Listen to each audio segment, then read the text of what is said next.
asking the candidate questions. We're going to alternate between Stephen and I as to who's asking the question, and then we're going to alternate between the candidates as to who answers each question first. So, and that's going to be done by their seating arrangement. So we'll be going, if you're looking at the stage, from left to right. The first candidate will get the first opportunity to answer the first question. The second candidate will get the first opportunity to answer the second question, and so on. Each candidate will have 1 minute to answer each question. Timers start as soon as the candidates start their answers. We have master timers in the middle here of the auditorium, and we'll also have flaggers. We have 3 flaggers. We have 1 in the middle and 1 on each side of the audience. Those flaggers will be visible so that the candidates as well as the audience can see where they're at in the time of their answer. Candidates will start after we answer the question. Timers will start.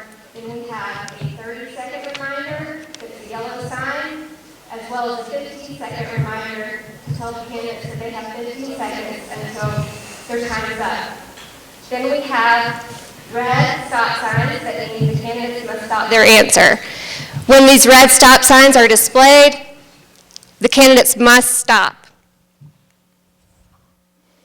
At our discretion, Stephen and I may ask a candidate to follow up or elaborate. The time limit for a follow-up response is 30 seconds or less. The follow-up will occur promptly after the candidate answers the question and before moving to the next candidate.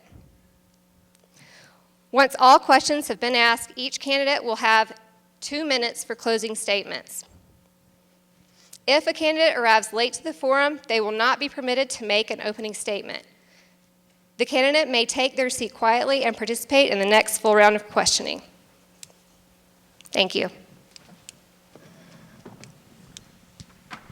And without further ado, everybody ready? Let's get into it. First question, we'll start with you, Mr. Brost. And again, I do thank all of you for showing up and participating in the forum. We'll start with a bit of a softball and get everybody warmed up. Mr. Brost, what inspired you to run for Pinedale Town Council? At this point in my life, the jobs that I've had in the past, I haven't been able to take part of the community very much. When I am here, I am trying to be as participative as possible with the youth and stuff, with having my own family and grandkids and stuff here in town. So also with the, I guess, nightmares, if you want to call it that I have been discussing with some people with the way the mayor has been handling some things.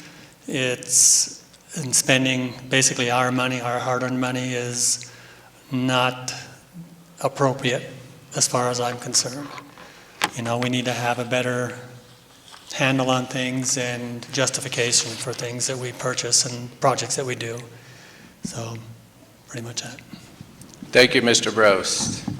And next up, Mr. Fogarty, John Fogarty, who is running for a 4-year term. Mr. Fogarty, what inspired you to run for Pinedale Town Council? A combination of things, mainly having to do with hearing and seeing a certain level of discourse that seems rather inappropriate for small town government. Also because of my time as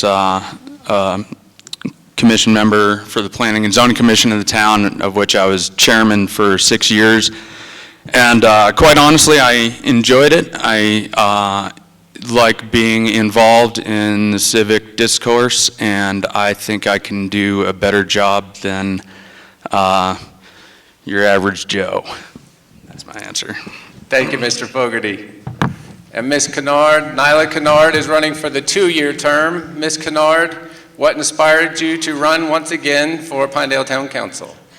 I really believe that we older citizens need to have a voice in what we hold dear in Pinedale. I know that change is necessary and change is good, but we have to look at the past, and we are going into some tough times. We need to look at what has happened. I feel like I can represent the older citizens in this community. I love the job. I like to take part. I like to be in the public to help, and I think I can do that. I think that we need a calm council, and I feel like I can contribute to that. Thank you. Thank you, Ms. Kennard. And Mr. Tim Lingle is also running for the 2-year term. Mr. Lingle, what inspired you to run once again for Pinedale Town Council? Well, I feel like I have some unfinished work on council. I've been in the middle of some of these controversies that have gone on in the last 2 years. But prior to that, we got a lot done, and I'm proud of what I accomplished on council. We got some pathways done. We got some policies in place that made more sense for just the functioning of our government. And so I want to continue that work despite some of the conflicts. I thought maybe with some new members we could get some more things done. So I wanted to be part of that. Thank you, Mr. Lingle. And Mr. Tyler Swafford is running for the 4-year term. Mr. Swafford, what inspired you to run for town council? First and foremost, about a year ago, the brew pub situation was well in hand, which everyone knows. I honestly became passionate, I guess, or at least my passion came out in some of the meetings. I was not really pleased about what was going on, and at that point I kind of made a decision that I wanted to get involved and I wanted to help make a change. Okay. Did I get a pause for that?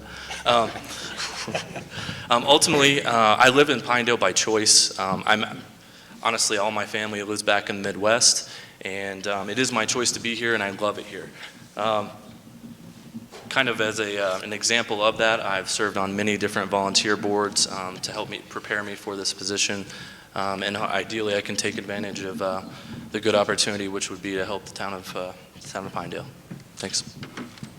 Thank you, Mr. Swafford. Okay, next question. We'll start with Mr. Fogarty. The town reserves are dwindling, down from about 20 million a few years ago to less than 9 million now. In your opinion, what's the best use of the remaining reserve funds?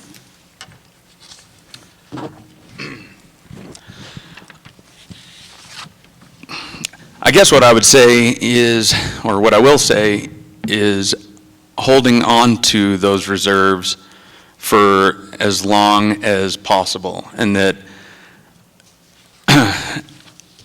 I see no imminent use that seems more important than maintaining what reserves there are.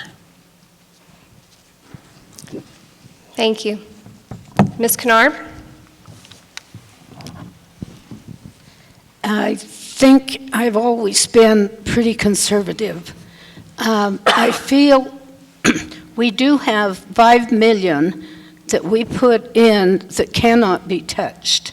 We have, probably $1.5 million that's pretty well off limits. So we've been trying really hard. There's been a few things that we have considered necessary, but we need to watch what we're doing. Our mission in Pinedale is safety and health.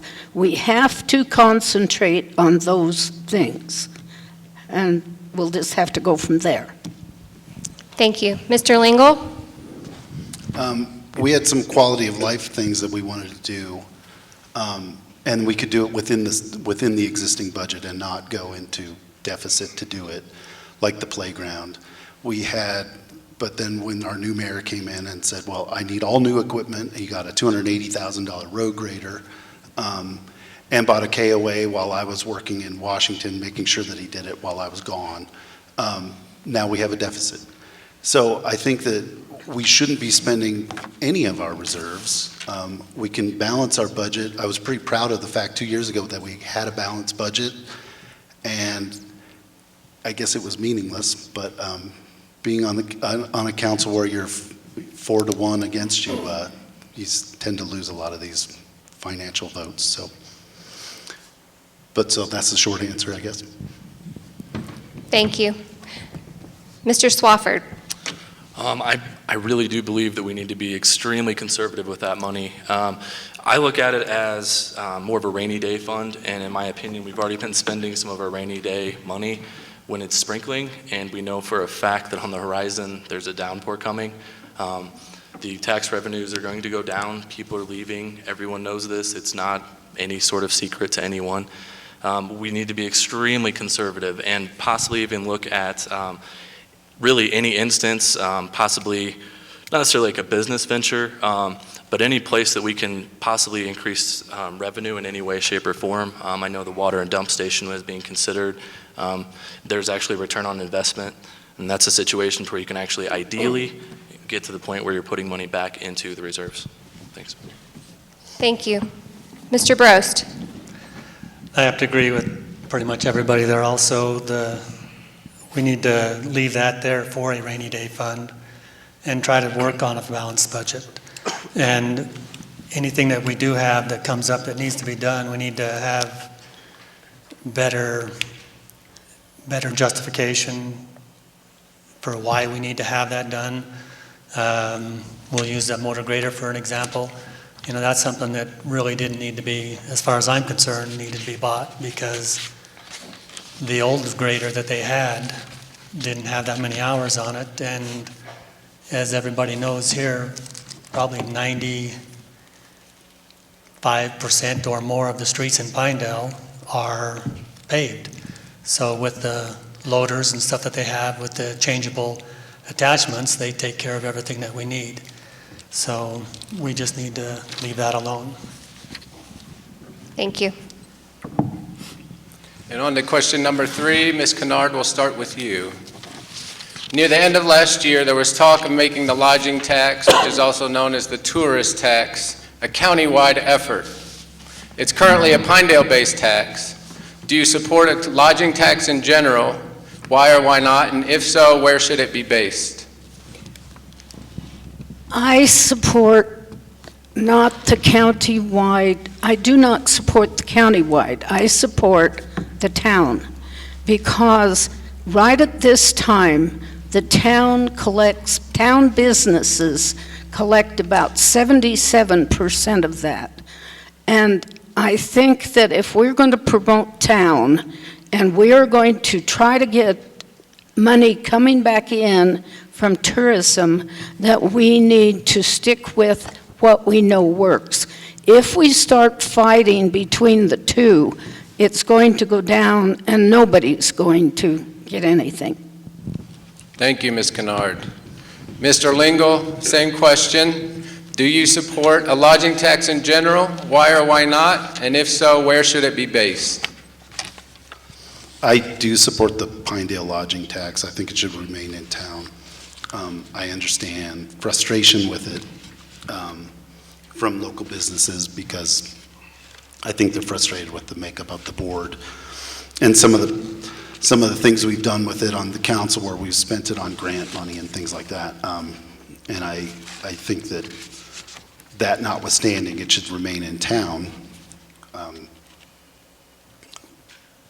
That's it. Thank you, Mr. Lingle.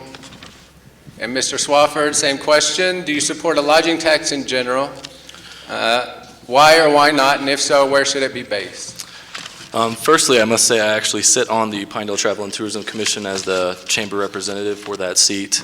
The chamber as a whole has not made a distinction about whether or not we're still gathering information about which is better from our membership, whether it go county or town. However, I do know that since I've been on the Travel and Tourism Commission, I think we have turned a corner. We've made some strides. We definitely need the tax. That is wholeheartedly yes. Really, the question needs to come down to whether is now doled out at a county level or at the town level. As it currently sits and sitting on that commission, I'd like to think that I'm making a difference. Hopefully I am. I think that we're doing a good job moving forward with the monies that are coming in. So, thanks. And having currently sitting on the PTTC, saying that we definitely need it, what are some of the strategies you guys have employed to really make use of those funds? Well, recently we just hired a new, well, I shouldn't say a new. The company that we hired out of Jackson is New Thought Media. It's kind of a two-prong approach. We're looking at a hardcore social media push through them. Along with, obviously, you have to be diverse, just like any investment. Essentially, marketing and for tourism is an investment in our future, and that's what we're trying to do by diversifying where we spend that money. Thank you, Mr. Swafford. And Mr. Brost, and my apologies, I forgot to introduce Mr. Brost. He is running for the 4-year term. And Mr. Brost, same question. Do you support a lodging tax in general? Why or why not? And if so, where should it be based? Yes, I would support a lodging tax, and predominantly I would prefer to be based here in the Pinedale community.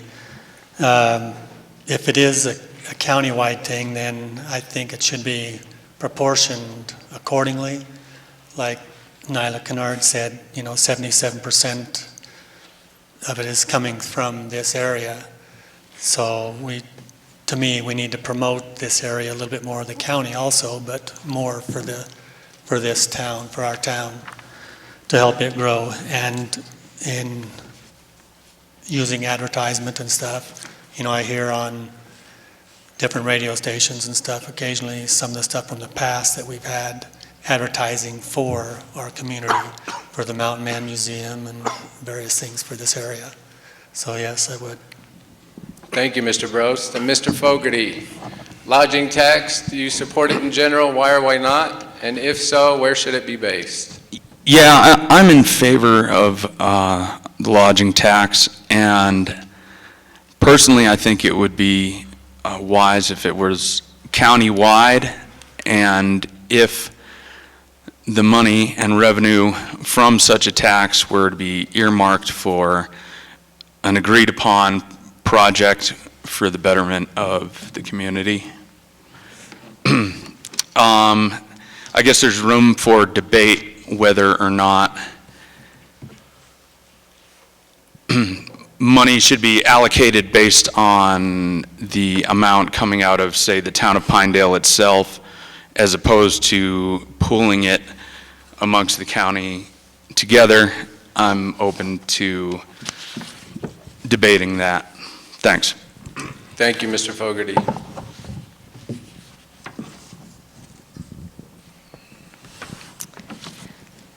We'll start the next question with Mr. Lingle. Mr. Lingle, in terms of infrastructure, what should be Pinedale's top 3 priorities in your opinion, and why? Well, I think we prioritized some street projects in the last year or so, but I really think the number 1 priority should be the critical access hospital, and however we can support that. We did offer up a pledge of $1 million, and I think that will hopefully help that project along. But that should be the number 1 priority. We are doing 2 streets now that kind of finishes up our street projects, but after that I think we should be focusing on quality of life things like pathways. Playgrounds that are hurting kids we should probably replace, and we've tried. But quality of life for the residents, and not so much on tourist issues. Mr. Lingle, to follow up, could you expand on what you are talking about when you say that we need to focus on the pathways and the playground specifically? Pathway projects for Pinedale residents, I believe they are a quality of life issue, and that we have a lot of county paths that dead end at the town limits. So since my time on office, we've been trying to connect the dots between dead-ended county pathways. So a safe route to the elementary school between the elementary and the PAC, and a route through along the creek to get all residents on our pathways. Thank you, Mr. Lingle. Mr. Swafford, in terms of infrastructure, what should be Pinedale's top 3 priorities in your opinion and why? Well, top 3, we got a short amount of time to answer this question, but Tim honestly hit what I actually believe are all 3. I do agree with the critical access hospital. I think that needs to be on the priority list. As well, I think in going to town council meetings over the past year-ish, pretty consistently, it seemed to me that the phases are projects that are going on right now, I thought that we were kind of locked into those. So those are automatically a priority. Got to pay for it. And I really think you've got to keep Pinedale being the beautiful town of Pinedale, and that includes the park. I mean, whenever we're talking travel, trying to get people here, what are they going to do here? Hopefully, come out, walk, wow, realize how gorgeous the mountain is. That answers the question. Thank you, Mr. Swafford. Mr. Gross, what should, infrastructure-wise, the 3 priorities of the town of Pinedale be, in your opinion? I would have to agree with the other following statements and stuff for the sewer and water, street projects. You know, there are still a number of streets that can be worked on the south side of town. I'm not exactly sure what the calendar dates for any of those are. I don't believe some of those are even on the schedule at this time due to the projects that are on the north side of the town. The pathways and stuff for more people and stuff to use, a little more accessible and such. The parks and stuff is another one, like the park downtown, the Legion Park has got the horseshoe pits and stuff, so there's more things that need to be done for families to do instead of just only the kids and then the parents go sit on the sidelines and watch the kids play. Make a few more things for the parents. Thank you. Thank you, Mr. Gross. Mr. Fogarty, same question. In terms of infrastructure, what should be Pinedale's top 3 priorities in your opinion and why? As others have said, I'm all for the critical care access hospital, and expansion of that facility would be a great benefit for the health of this community in more ways than just simply health. I'm also in favor of seeing an extension of the great programs that the Fine Arts Council's been putting on in this town. Some of the music in the park weekends have, I think, brought a good amount of money into the community and can continue to do so as those become more and more popular and more well-known. Also, though I'm not very specifically well versed on the details of our sewer system in town, I am aware that there are issues with it. Thank you.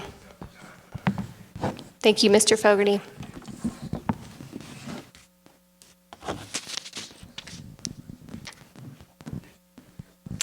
Same question for Ms. Kennard. In terms of infrastructure, in your opinion, what should Pinedale's top 3 priorities be and why? As you probably already know, one of our last big projects is going on this summer. We've planned this for years, and it looks good. The pathway is pretty well decided now. We are going ahead with the one pathway. We also have been trying to get a program that goes every year that we repair 1 or 2 streets. We don't want everything to fall apart at once. We want on the infrastructure to do it gradually and take time to do it right. and it won't fall apart as soon. Thank you, Ms. Kennard. And getting into the next question, we'll go ahead and start with you, Mr. Swafford. Everybody knows the town hall currently in limbo following the asbestos removal back in February. There's also talk of building a new town hall. What do you think is the best course of action in the current scenario and why? All right. After walking through last week when we had the town council meeting, actually moved to the old town hall. To me, the fact that it was moved and we got to walk through tells me it shouldn't be condemned. To me, I think we fix it. Mr. Brose actually kindly gave a bid at that time in which I believe it was a little bit over $40,000 to fix it and essentially get our staff back using the town hall. I do not think that we need to build a new town hall. While it would be fine and it would be great if we had all the money in the world, however, we do not. This goes back to the reserve funds question that we brought up earlier. We have to be extremely careful with our money right now. And to me, $40,000-ish, maybe 45 on the top end, sounds a heck of a lot better than dropping a mill and a half on a brand new town hall. Thank you, Mr. Swafford. And Mr. Brost, as you're well aware, the town hall, the asbestos removal, what do you think is the best course of action in the current scenario and why?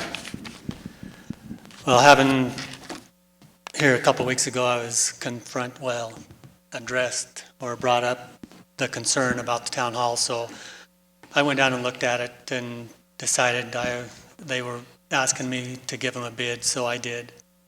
And looking at the rest of the structure and stuff inside and out, I didn't see any problems with making the repairs as needed for the ceiling and stuff and the lighting and being able to move back in there.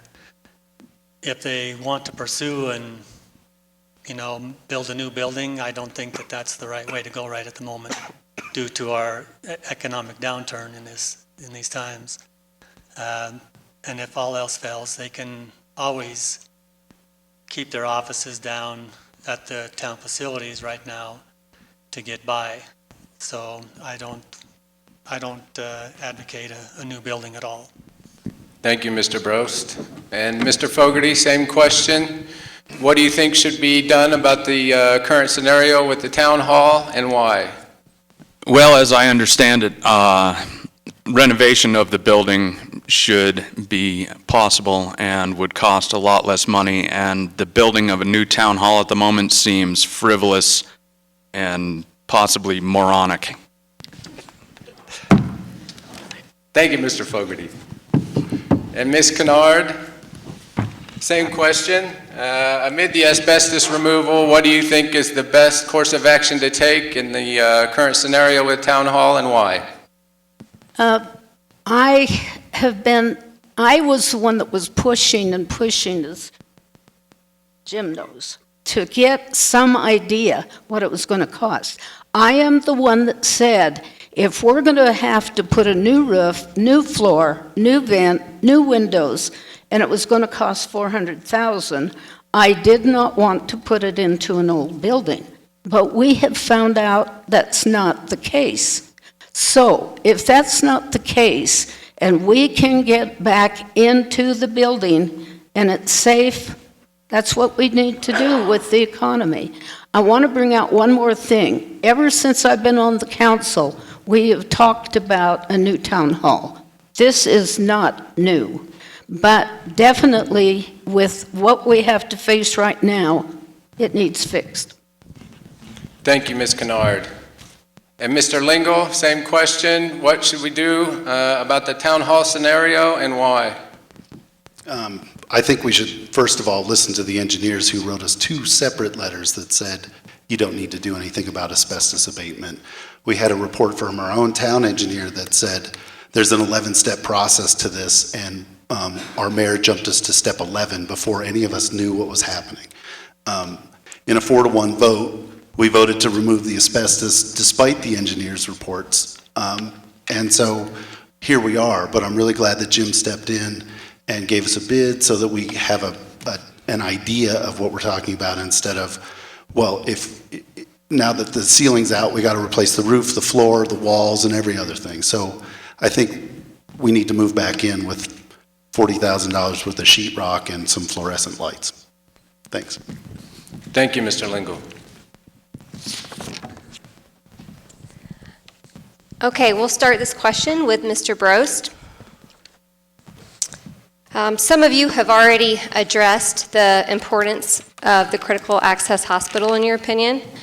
But what this question is about is specifically about the critical access hospital. The town of Pinedale last year pledged $1 million in support to the critical access hospital project. The question is whether you agree with that pledge and why or why not.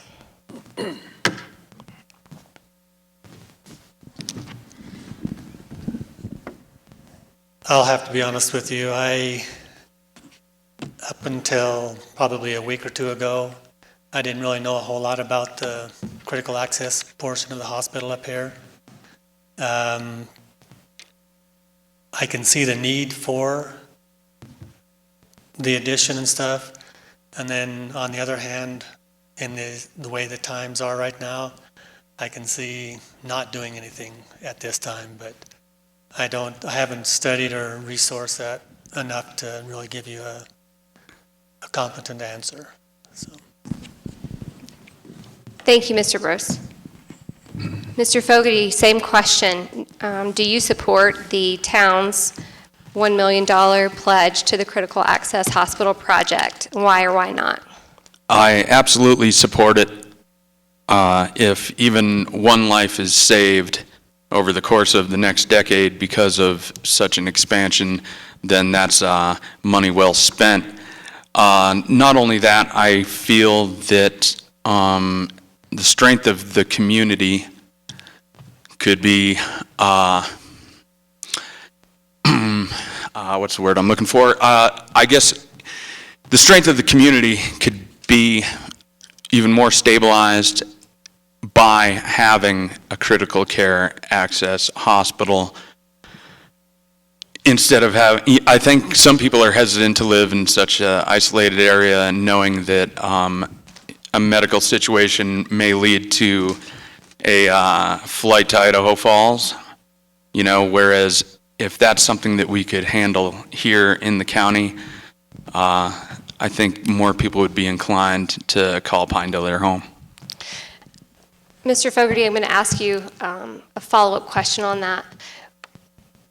What it sounds like you're addressing is, I guess, a ripple effect of what the critical access hospital could do beyond just providing care. Could you expand on what you foresee a critical access hospital could provide to our community? Well, I'm not going to be super informed on details of what they intend to build, but I do know that it would cut down on the amount of life flights. I think everybody in here knows someone or several people that have had to be life flighted over to Idaho Falls for something that probably could have been taken care of right here with a expansion of the facility. Thank you, Mr. Fogarty. Thanks. Ms. Kennard, same question. Do you support the town's $1 million pledge in support of the critical access hospital project, and why or why not? I do support the $1 million that we kind of pledged to have that. Health provisions are really, really important for Pinedale. And if we are to grow, we need to grow, and we need to take advantage of the things that will help us grow. So it's very important to me to have this facility. Thank you, Ms. Kennard. Mr. Lingle, same question. Do you support the $1 million pledge from the town of Pinedale for the critical access hospital project? And why or why not? Well, it so happens I made the motion. So yes, thanks for the softball. 3 years ago we did a priority list at the lake with former Mayor Smith, and it was right when Councilman Murdoch got on. critical access hospital, although we didn't call it that at the time, was at the top of every priority list for town well-being, for even economic development and expansion. Bringing in doctors, specialists that would possibly have admission privileges would really change the way that healthcare in Pinedale and Sublette County operates. So I really support it. I hope everybody else does, and thanks. Thank you, Mr. Lingle. Mr. Swafford, the same question. Do you support the $1 million pledge to the Critical Access Hospital project, and why or why not? Yes, I do. I think it's a great thing. I wish that the idea would have come up a few years back when I believe that the industry, over the hill would have been able to better cover it, meaning the town wouldn't have to pitch in money, possibly the industries could have. Now, that being said, I do support it completely. Being a part of CERC and the chamber, I've been a part of quite a few meetings and some mugs and mornings with the Critical Access Hospital as the main topic up at the clinic. Yes, I guess is the ultimate answer, is that I definitely support it. Thank you, Mr. Swafford. And next question, we'll start with you, Mr. Fogarty. What skills or experiences do you have that qualify you for the Pinedale Town Council?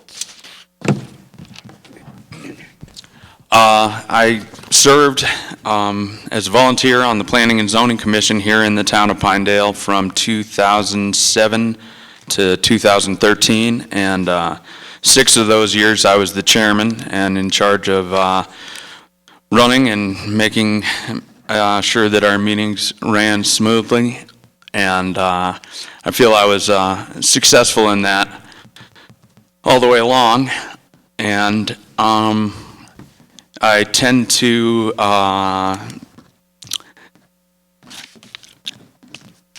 be interested in things that, especially those that affect the community that I care about. So, yeah, it's not just a hobby. It's definitely, and more than just a civic duty, it's something that I want to do. And I think wanting to do it is an important aspect of doing it well. Thank you, Mr. Fogarty. And Ms. Kennard, what skills or experiences do you have that qualify you for the Pinedale Town Council? That's a hard question. Indeed. I've always enjoyed the public. I've always felt like I could work with the public. I've always felt like I will listen. And I do get a lot of calls, and I do listen. So I feel like that I know town government, I've known county government, and I just feel like that I can listen and take part in the things that need to be done. Thank you, Ms. Kennard. And Mr. Lingle, same question. What skills or experiences do you have that qualify you for the Pinedale Town Council? First, I'm a glutton for punishment. And second, I try not to capitulate to the bullying that's been on for the last 2 years. I try to question things in the interest of, not in arguing, but in the interest of the public good and the public welfare, why we propose things that, without me asking, it seems like half the time we would be making decisions with no counter argument to anything up there. So I think that's what I bring to the table. I've also rolled up my sleeves and written ordinances and written policies for the town and researched a nauseating amount of state statutes. So I think that's my skill set. Thanks. Thank you, Mr. Lingle. And Mr. Swafford, what skills or experiences qualify you for the Pinedale Town Council? I believe that since I first moved here, back running the roundup, putting out some fires, why there's 2 newspapers, yada, yada, yada, selling newspaper ads, you get pretty good at dealing with people in order to keep that job. The other aspect is I've been volunteering on different boards throughout the county. The Sublette Economic Resource Council. I currently sit as the president of the Chamber of Commerce, as well as even Sublette softball and Pinedale Travel and Tourism. Ultimately, I really think that I try to maintain a really kind of a consensus building personality. I've taken a lot of different, in my opinion, when you have dissenting opinions and you have the discussion, you end up with a better overall result. I think our town council currently would benefit greatly from that skill that hopefully I would be able to bring. Thanks. Thank you, Mr. Swafford. And Mr. Brost, what skills or experiences do you have that would qualify you for the Pinedale Town Council? We'll just go through a few here, I guess. I'm obviously a community member, a family man, concerned citizen. I've got 15 years of materials management that I've worked closely with the public and stuff, so I know how to deal with people, and also dealing with major contracts. Had to deal with a lot of contracts when I worked for a underground hard rock mine expansion in Montana. It was a $200 million project, so had to put out a lot of contracts and bids for various equipment and operators and contractors and stuff to come in to do the work. Organizational skills and people skills. And most of all, I want this community to succeed because I plan on being here for a long time. Thank you, Mr. Brost. Ms. Kennard, the town purchased a 5-acre former Kayla campground last summer, and as of yet, there's no clear purpose for the property. In your opinion, what should the town do with that land? Explain that one again. The purchase of the 5-acre former KOA campground by the town, what do you think should be done with that land, since at this point there's no clear direction?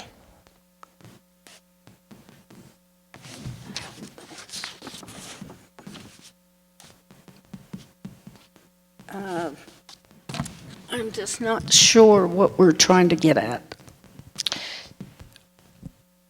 What do you foresee the town, that's now town property, it was purchased by the town. Oh, What you do mean you the for- KOA? Yes, correct. All right, the KOA. For years, we had people from the other side of town asking us to put some ball fields over there. In fact, we had contacted, I think it was Salenta had some ground over there that we had talked about. It's always been kind of in the back of one of the recreation board's priorities. So when this came up, the price was good. We had been talking about having a water and dump station. That was on our priority list. We had talked about ball fields over there. We had talked about many things that we should be doing. When this came up, then we thought that was an opportunity to do it. Thank you, Ms. Kennard. Mr. Lingle, what do you think the town should do with the 5-acre former KOA campground? I think we should unload it. I wasn't part of that decision. I was out of town. It seemed like the special meeting that was called was specifically called because I was out of town. The rec master plan that we as the town paid for and was completed 2 years ago had specifically said that we should not purchase new property for parks. So this one, I have no idea what we're doing with it, and I know some people think we could do dry camping, but we've not even gotten that far, and it's, May is around the corner. So I think we should look at either partnering with someone to run dry camping for a year, or with the ultimate goal of having them purchase it away from the town. Maybe with the Wyoming Business Council's help, we could put some deal together. Thanks. Thank you, Mr. Lingle. Mr. Swafford, what do you think the town should do with that 5-acre property? It was kind of an it was purchased in a kind of a contentious nature. Tim kind of brought up when he was out of town, this is when the decision took place. I was actually at the meeting. It did seem it didn't smell right, I guess didn't pass the smell test when it was going on. I was under the impression that municipalities, in order to purchase property in any way, have to have a defined plan on what to do with it. So I guess I'm kind of at a loss as far as how we even came about purchasing it without that plan. That being said, I have been in the camp of, sorry about the word choice, but of dry camping, because I do think that if we're driving people to town and we don't even have a dry camping outlet in town, it does seem to me that that would make a little bit more sense given the types of tourists that we are looking for, and we want to have them stay in town somewhere. Ideally, obviously, with the lodging tax at one of the hotels and such, but at the same time, you want to offer as much as you can to as many as you can. Thank you, Mr. Swafford. Mr. Brose, how do you think the town could best use that 5-acre former KOA campground? Well, ultimately, I have to agree with Tim. You know, I think they should try to unload it. The unfortunate thing is right now, the cost of the land was roughly $500,000, and then they've got an exponential amount more in the removal of all the buildings and stuff that were on there. And personally, I feel, or I can see this thing being over $1 million project by the time they get done with it, by the time they put in any infrastructure or more time to make it more appealing to the eye and such.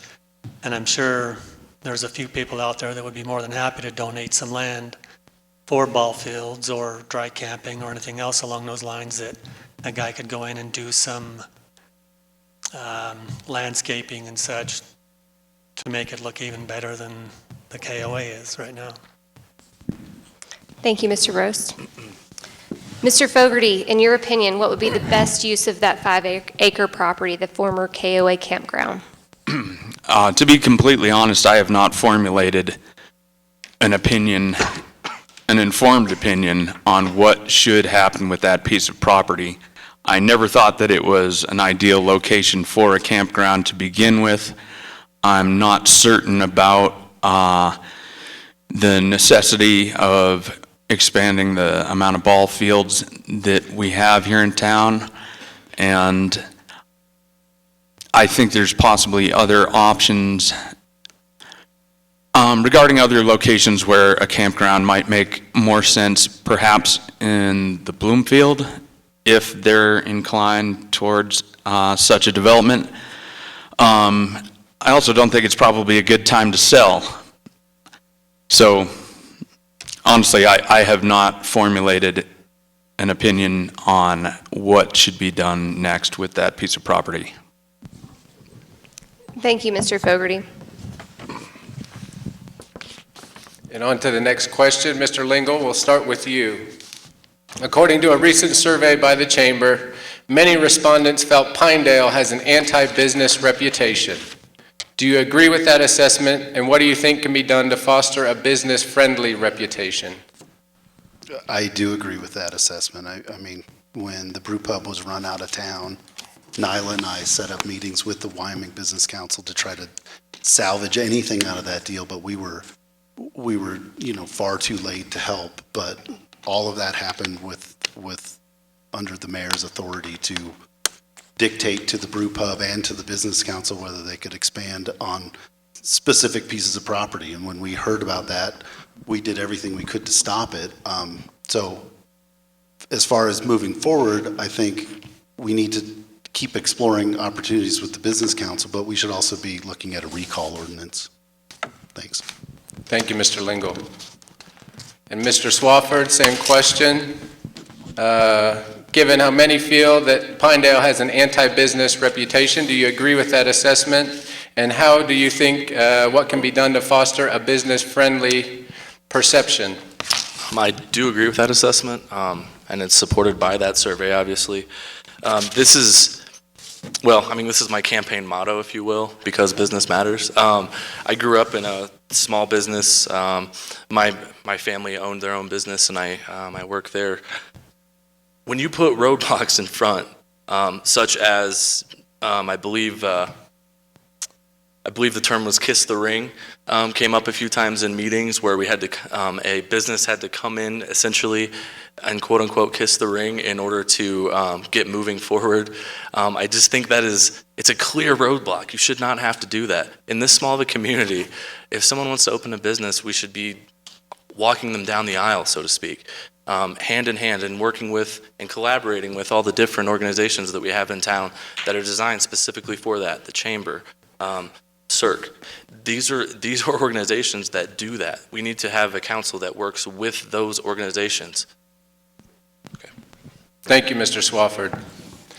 And Mr. Brost, given the results of the recent survey concerning an anti-business reputation, do you agree with that assessment, and what do you think can be done to foster a business-friendly perception? Yes, I have to agree with it also. The roadblocks is a good term. We need to make it a little easier for people to come in here without the headaches and stuff. And I'm not saying to let them just come in and open up a brothel or something like that next to the grade school. I'm totally against that, but we need to make things a little easier for them and not try to have any hidden agendas or underlying motives to let them prosper. We've had our own, my wife and I, when we first moved here, we started up a business, and for us it was very profitable, and due to health problems and stuff, she ended up selling it, and it continued to be a good business for the people that bought it. So the opportunity is here. Thank you, Mr. Brost. And just to follow up, having started a business and now currently amid the bid that you turned in at the last council meeting, doing contract work, do you have any specific examples related to your interactions with town in running a business, whether starting one or currently in your own contract work?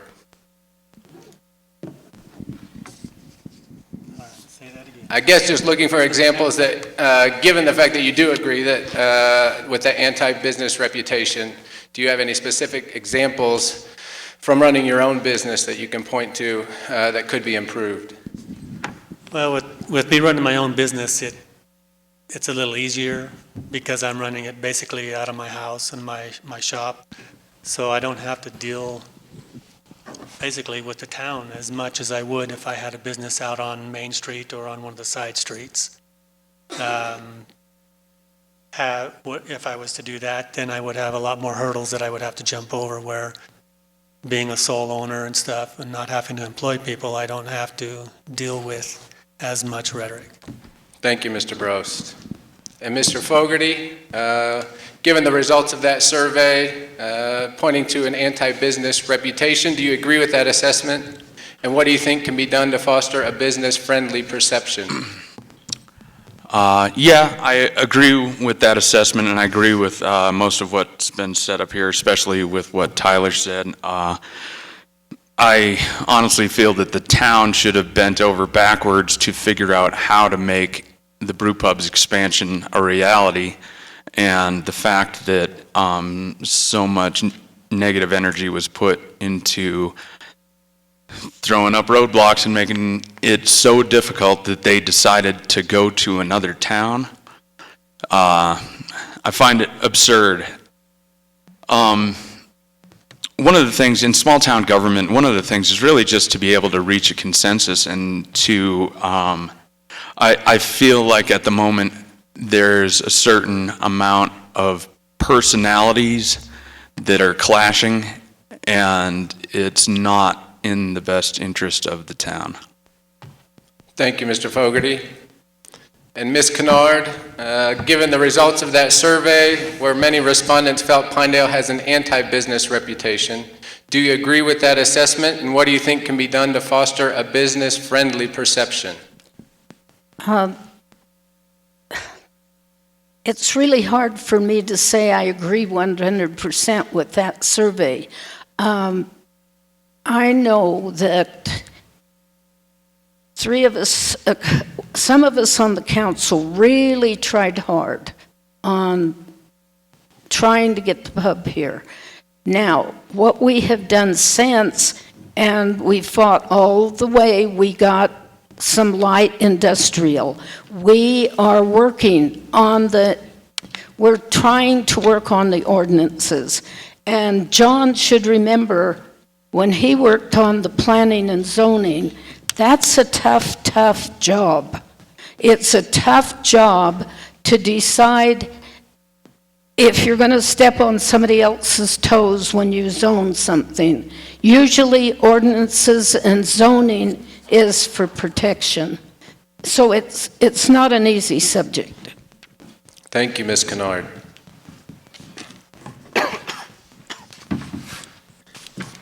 Start the next question with you, Mr. Swafford.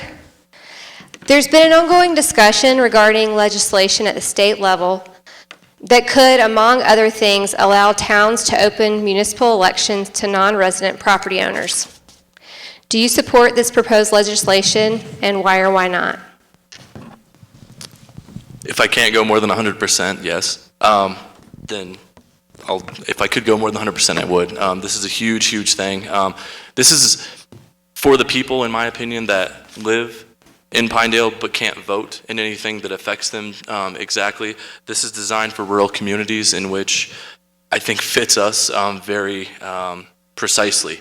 You have a very small voting block as far as who can actually vote in elections here. And I think this is a huge thing. I know Albert Summers is championing this. Recently, I've actually heard that it's actually gotten to a committee level, so I do think this is going to happen. I really hope that it does, and I think it will affect future elections, especially moving forward. Thank you, Mr. Swafford. Mr. Brose, do you support legislation that would allow municipalities to open up their elections to non-resident property owners?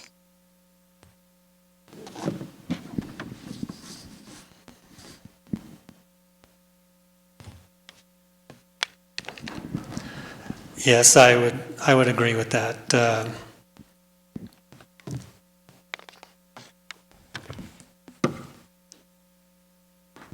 As long as, if I have property here in the town and somebody's going to tell me that I have covenants or anything else that I have to deal with, I want to be able to vote and have a voice in that. Whether I summer home here, because there are some people that are, I know the word I want to say, gypsies. They go down south for the snowbirds. So if they're not here during a special election or anything like that, then they don't have a voice. But everybody that has ownership should have a voice, I think. Thank you. Mr. Fogarty, would you support legislation that would allow municipalities to open up their elections to non-resident property owners? Absolutely, with the only condition possibly being that they are a resident of the county in which the municipality that they're voting in exists. And I mean, it seems a no-brainer to me, really, who has more of a vested interest in the ordinances of a town than those that are business owners within that town. Thank you. Mr. Fogarty.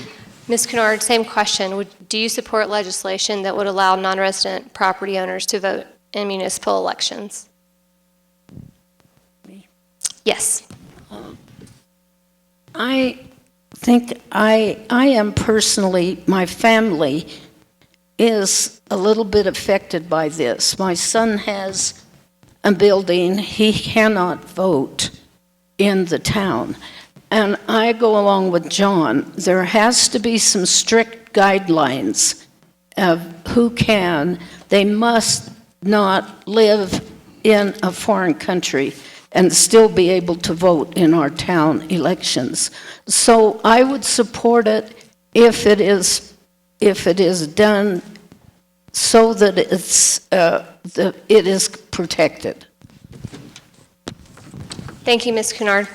Mr. Lingle, would you support legislation that would allow municipalities to open up their elections to non-resident property owners? Not in that form, I wouldn't.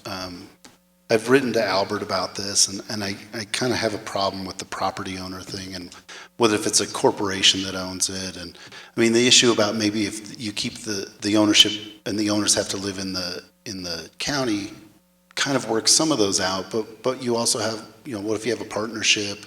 Does everybody on the partnership get a vote?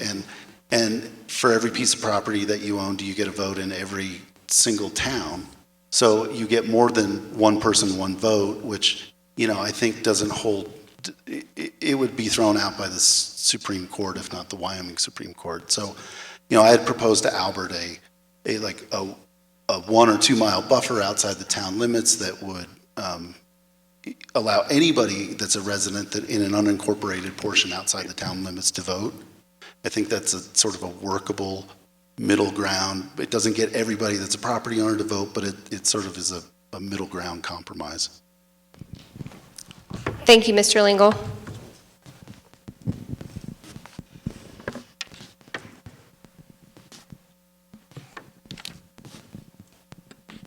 Mr. Lingle, don't go too far from the mic. Next question, how do you define economic development, and what, if any, role should the town of Pinedale play in economic development, in your opinion? It depends, I guess, on what we're talking about. If we're talking about supporting the critical access, which in our prioritization, it was economic development, bringing in professionals and having, doctors and nurses and staff that would be working there, that is economic development.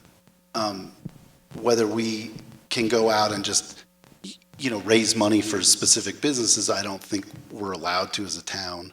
But when we work with the Wyoming Business Council and can partner with them to get grant money and find a private partner like the Brew Pub was, we're foolish that we didn't get that through. But moving forward, I think Wyoming Business Council, private-public partnerships are what we should be trying to do for economic development.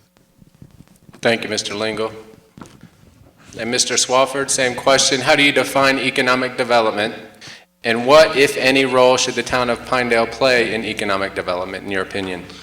I think this is where having a council that can collaborate with those different organizations that I mentioned earlier to a previous question.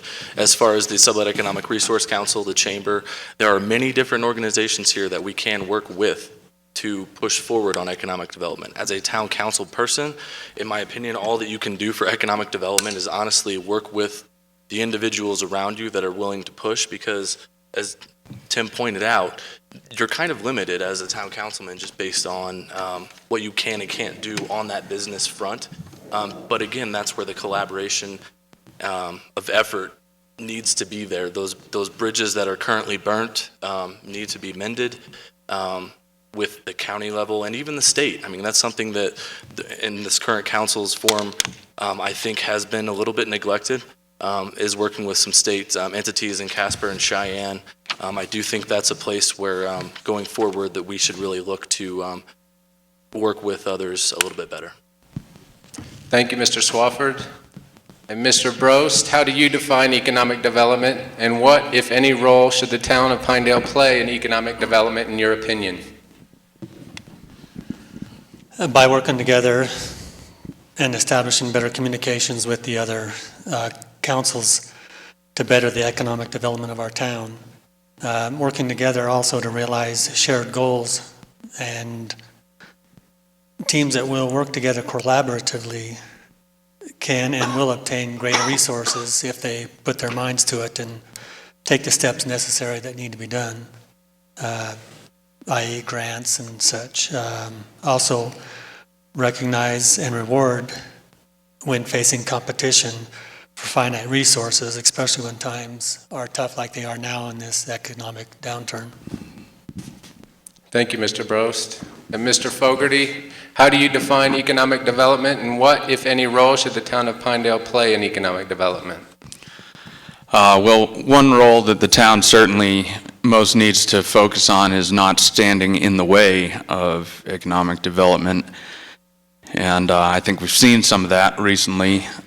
One thing that can be done, which I was involved in while serving on the Planning and Zoning Commission, we were able to alleviate fees for signages for new businesses where at the time, I can't remember the specific numbers that were involved, but your sign fee to open a new business at one point was absurdly expensive and prohibitive, and we were able to knock that back to something more like $15. And stepping out of the way a lot of the time is maybe what the role of the town council needs to be when it comes to businesses and recognizing businesses that might be symbiotic for the community. Thank you, Mr. Fogarty. And Ms. Kennard, same question. How do you define economic development? And what, if any, role should the town of Pinedale play in economic development?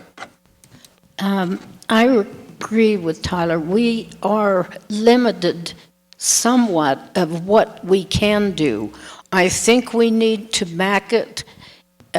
Anytime they come in for help, we need to say, as a town, we do back you. With the financial system the way it is now, it's hard to put a lot of money into it, but we need to support. We need to communicate. Communication has been terrible. We need to communicate no matter what. And I think we need to have people that will call us. If you have ideas, call us. Let us know what's on your mind. We don't know until somebody calls us. So communication is, you need it.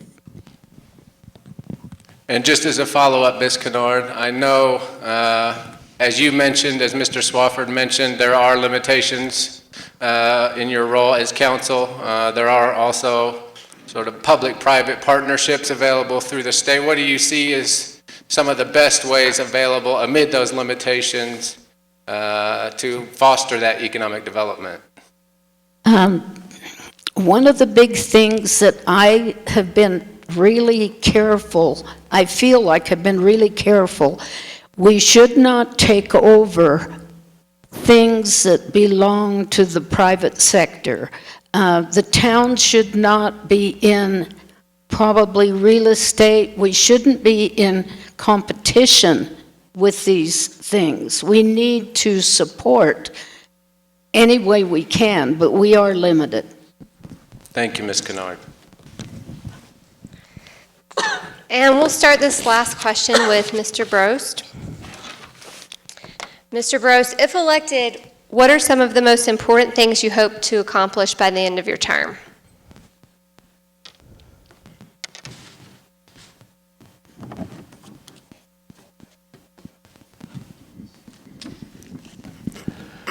Community involvement, also to get rid of the attitude of the do as I say and not as I do, that I feel I see a lot of that in the leadership of our town right at the moment.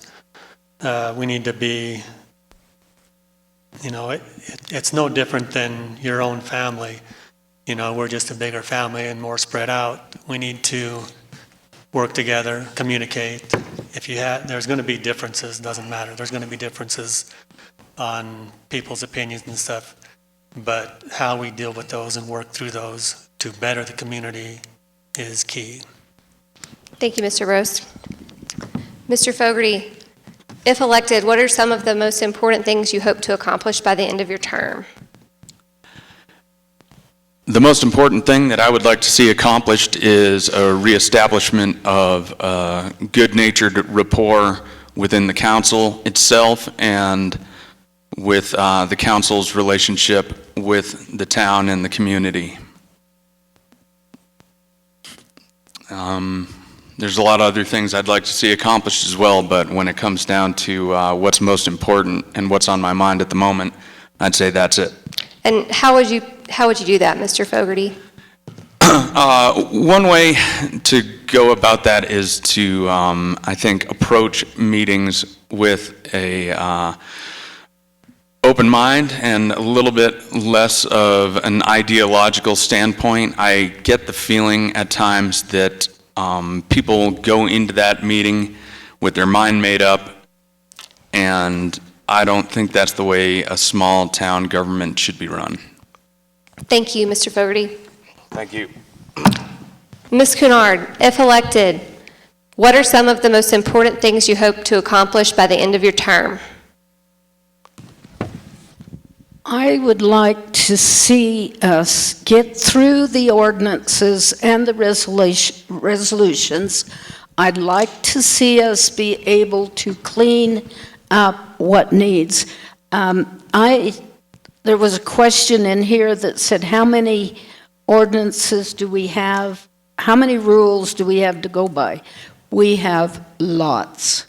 We have about 37 different chapters, and we need to get through those, and we need to go in with an open mind. We cannot do away with a lot of them. We have to protect people and do things that are progressive. A lot of people do not like some of the things we're doing. So, and they need to let us know. Contact us. Let us know what they want. Thank you, Ms. Cunard. Mr. Lingle, if elected, what are some of the most important things you hope to accomplish by the end of your term? First, I think we need to balance the budget, and while still maintaining our contracts for services that we've, for years have supported, like PFAC, we've supported Big Brothers, we've supported Mesa Therapeutic Riding, and in the last year, those came under attack, and I think all of us stood up and fought for those because we think they're important to the community. And we were able to keep those while maintaining a balanced budget. I also think we need to have a director of public works. We've got the mayor who's working himself to the bone as director of public works. It really shouldn't be happening that way. We need to hire an employee to do that. And we really need to reclaim the role of the council as a co-equal to the mayor. And what's happened in the last 2 years where we've really been shunted aside, and it's hard to claim that role. Thanks. Thank you, Mr. Lingle. Mr. Swafford, if elected, what are some of the most important things you hope to accomplish by the end of your term? Well, since I'm running for the 4-year seat, that's a lot of time. Hopefully we can get a lot done. We have to right a lot of the wrongs that have been taking place over the last 2 years. And in my opinion, and I've heard this from multiple different people, so I'm not just making this up, we went from a very enviable position at the state level as far as how they view us to more of a joke at that level. That's something to think about. We really need to reverse that. Working with other organizations as best we can is really all that we can do in order to reverse that. I would love to be able to preserve the future of Pinedale in order to hopefully someday start a family, raise my kids here because I love it here. That's something that honestly during my 4 years, if elected, that I will indeed be pushing and putting all my efforts towards. So thank you. Thank you, Mr. Swafford. Almost to the finish line. So gearing up for closing statements. You'll each have up to 2 minutes each, as you see fit. And Mr. Fogarty, we'll go ahead and start with you. Closing statements. Well, I would just really be grateful for the support of anyone in the community who feels confidence in my ability to be a strong member of the town council. I'm confident that I can do it with the years of experience I have as chairman of the Planning and Zoning Commission. I have a fairly strong understanding of how our town government works, and so there wouldn't be much of a learning curve there for me. And I'm devoted to doing the best I can possibly do for this town. I love this place, and I want to see it thrive in every way possible. Thank you. Thank you, Mr. Fogarty. And Ms. Kennard, closing statement.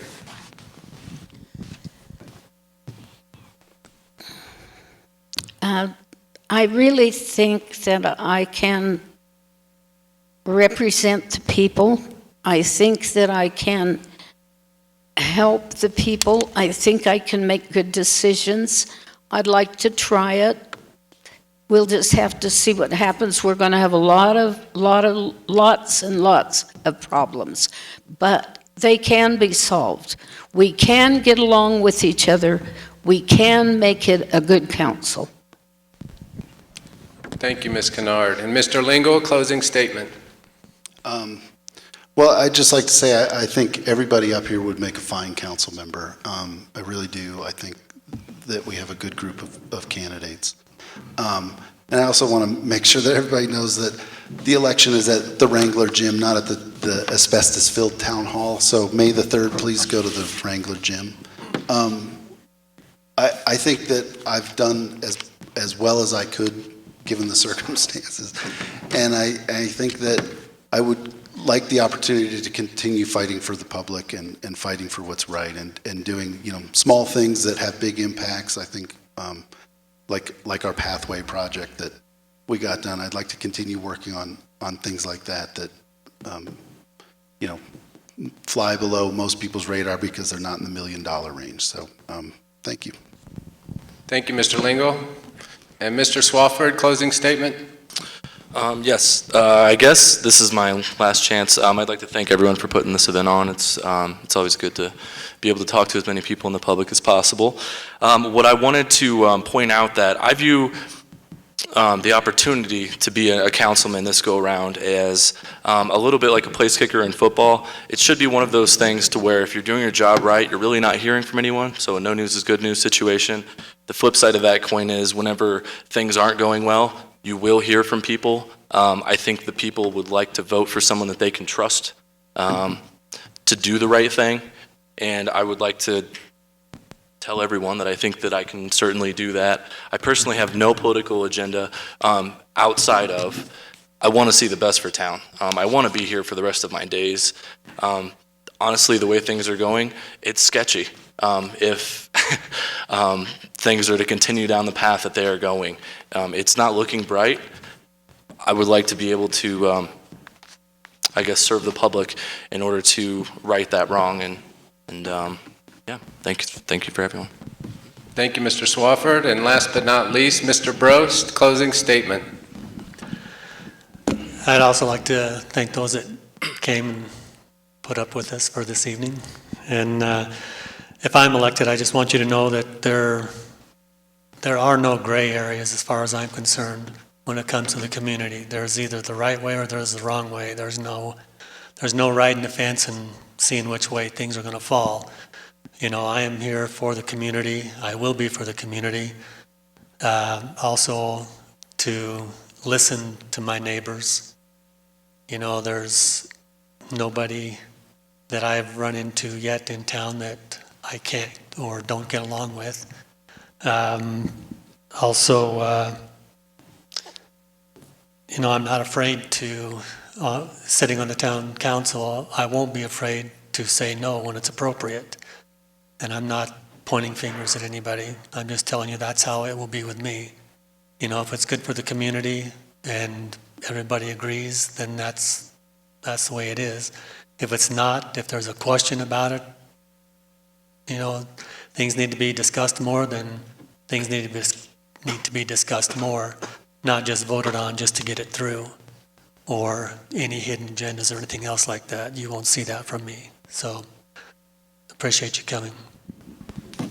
Thank you, Mr. Brost. And that concludes tonight's forum. I believe Ms. Grimes has a few words. I just want to reiterate that the town election will take place May 3rd, the Wrangler Gym. If you need to get registered to vote in town, be sure to stop by the county clerk's office between now and May 3rd. Also, if you have decided throughout this evening that you'd like to file and run for town council, the deadline is tomorrow at 5 p.m. You can go to the current town hall at South Tyler to file. With that, I just want to thank all of our candidates for attending tonight. We're sorry Mrs. Carlson wasn't able to make it. I want to thank all of our partners again, local media, K-Pine, Pinedale Online, Sublette Examiner, Pinedale Roundup, our moderators, Stephen Crane, Loretta Welsh, and all of my volunteers with the Government Affairs Committee. We couldn't have done this and pulled it off without all of you.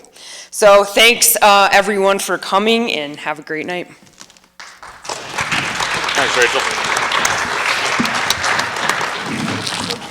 Oh, I forgot one more thank you. Wyoming Athlete Development provided refreshments, cookies, water, lemonade out there. Please grab a bite. Thank you, Jennifer and Andrew Zook, for that.